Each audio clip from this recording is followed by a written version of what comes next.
Vous est-il déjà arrivé de rougir en public? En fait, c'est vraiment très gênant et des fois on aimerait disparaître comme cela.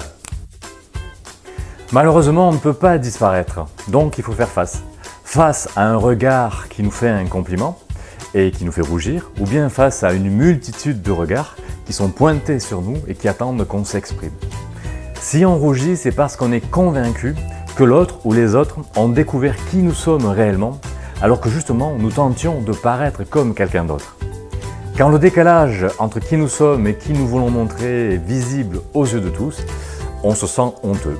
Honteux de ne pas être à la hauteur, honteux de ne pas avoir de valeur, honteux d'être trop ceci ou trop cela. Et on rougit. Et plus on essaie de dominer notre rougeur, et plus on rougit, plus c'est difficile, plus on se sent mal à l'aise. Alors comment faire pour ne plus rougir en public? Eh bien, la première astuce, c'est d'annoncer à votre interlocuteur ou vos interlocuteurs que vous allez justement rougir. Ainsi, vous n'êtes plus dans l'obligation de vous retenir de rougir, puisqu'ils savent que vous allez rougir. C'est une façon de lâcher prise. La deuxième possibilité, c'est de développer l'estime de soi. Car plus on est convaincu qu'on a de la valeur, moins on se sent obligé de devoir être quelqu'un d'autre au regard de ses interlocuteurs. C'est justement pour développer l'estime de soi que nous avons créé les cafés de l'estime de soi. Venez nous voir pour savoir comment vous sentir à l'aise en présence des autres et avoir plus confiance en vous.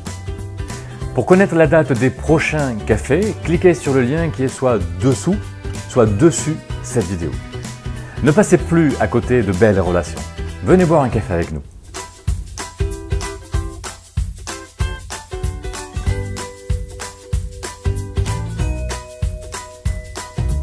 Mon père, aidez-moi!